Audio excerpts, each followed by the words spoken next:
India Sri Lanka ಸರಣಿಯಲ್ಲಿ ಸೋಲು ಕಂಡಿದ್ದು ಬಾಂಗ್ಲಾ ಸರಣಿಗೆ ರೆಡಿಯಾಗ್ತಾ ಇದೆ.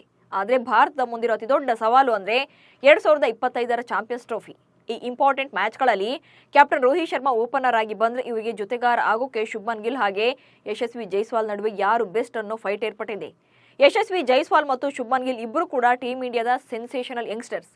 ಲೆಫ್ಟ್ ಬ್ಯಾಟರ್ ಜೈಸ್ವಾಲ್ ಅಗ್ರೆಸಿವ್ ಆಟದಿಂದ, ಗಿಲ್ ಕ್ಲಾಸ್ ಅಂಡ್ ಮಾಸ್ ಆಟದಿಂದ ಸಖತ್ ಸದ್ದು ಮಾಡ್ತಿದ್ದಾರೆ.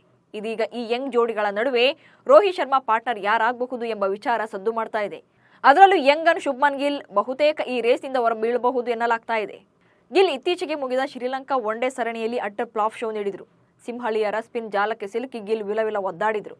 ಇದರ ಬೆನ್ನಲ್ಲೇ ಪಂಜಾಬ್ ಪುತ್ತರ್ ಬದಲು ಜೈಸ್ವಾಲ್ಗೆ ತಂಡದಲ್ಲಿ ಚಾನ್ಸ್ ನೀಡಬೇಕು ಅನ್ನೋ ಆಗ್ರಹ ಕೇಳಿ ಬಂದಿದೆ. ಶುಭ್ಮನ್ ಗಿಲ್ ಶ್ರೀಲಂಕಾ ಎದುರಿನ ಏಕದಿನ ಸರಣಿಯಲ್ಲಿ 3 ಪಂದ್ಯಗಳಲ್ಲಿ ಕಾಣಿಸಿಕೊಂಡಿದ್ರು. 19ರ ಆವರೇಜ್ನಲ್ಲಿ ಜಸ್ಟ್ 57 ರನ್ ಗಳಿಸಿ ಟೀಕಾಕಾರರ ಬಾಯಿಗೆ ಆಹಾರವಾಗಿದ್ರು. ಒಂದ್ ಕಡೆ ಗಿಲ್ ಹೀಗೆ ಲಂಕಾ ಸರಣಿಯಲ್ಲಿ ಮುಗ್ಗರಿಸಿದ್ರೆ, ಜೈಸ್ವಾಲ್ ಸಿಕ್ಕ ಅವಕಾಶಗಳಲ್ಲಿ ಲೀಲಾಜಾಲವಾಗಿ ರನ್ ಗಳಿಸಿದ್ದಾರೆ. ಫೈರಿ ಲೆಫ್ಟಿ ಬ್ಯಾಟರ್ಗೆ ಏಕದಿನದಲ್ಲಿ ಕಣಕ್ಕಿಳಿಯುವ ಭಾಗ್ಯ ಸಿಕ್ಕಿಲ್ಲ ನಿಜ. ಟೆಸ್ಟ್ ಹಾಗೆ T20 ಕ್ರಿಕೆಟ್ನಲ್ಲಿ ಇಂಪ್ರೆಸಿವ್ ಆಟವಾಡಿದ್ದಾರೆ. ಯಶಸ್ವಿ ಜೈಸ್ವಾಲ್ ಈವರೆಗೆ 9 ಟೆಸ್ಟ್ ಪಂದ್ಯಗಳನ್ನಾಡಿದ್ದು 1028 ರನ್ ಚೆಚ್ಚಿದ್ದಾರೆ. ಇದರಲ್ಲಿ ಅಮೋಘ ತ್ರಿಶತಕ ಹಾಗೆ 4 ಅರ್ಧ ಶತಕಗಳು ಕೂಡ ಸೇರಿವೆ. ಇನ್ನು T20 ಕ್ರಿಕೆಟ್ನಲ್ಲಿ ಜೈಸ್ವಾಲ್ ರನ್ ಭರಾಟೆ ಜೋರಾಗಿದೆ. ಆಡಿದ 23 ಪಂದ್ಯಗಳಿಂದ 723 ರನ್ ಗಳಿಸಿದ್ದಾರೆ.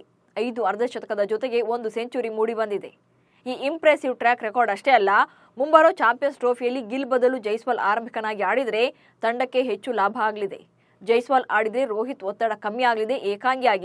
ಏಕಾಂಗಿಯಾಗಿ ಪಂದ್ಯ ಗೆಲ್ಲಿಸುವ ಸಾಮರ್ಥ್ಯ ಇದೆ. ಹಾಗೆ ನಿರ್ಭೀತ ಆಟವಾಡಿ ಪಂದ್ಯದ ಗತಿಯನ್ನೇ ಬದಲಿಸಬಲ್ಲರು.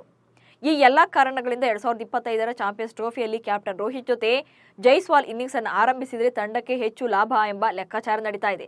ಇದೆಲ್ಲದರ ನಡುವೆ ಟೀಮ್ ಇಂಡಿಯಾದ ನಾಯಕ ರೋಹಿತ್ ಶರ್ಮಾ ಏಕದಿನ ಬ್ಯಾಟಿಂಗ್ ಶ್ರೇಯಾಂಕದಲ್ಲಿ 2ನೇ ಸ್ಥಾನಕ್ಕೇರಿದ್ದಾರೆ. ಅಗ್ರ ಸ್ಥಾನದಲ್ಲಿರುವ ಪಾಕಿಸ್ತಾನದ ಬಾಬರ್ ಅಜಮ್ ಅವರಿಗಿಂತ ಕೇವಲ 59 ಅಂಕಗಳ ಹಿನ್ನಡೆಯಲ್ಲಿದ್ದಾರೆ.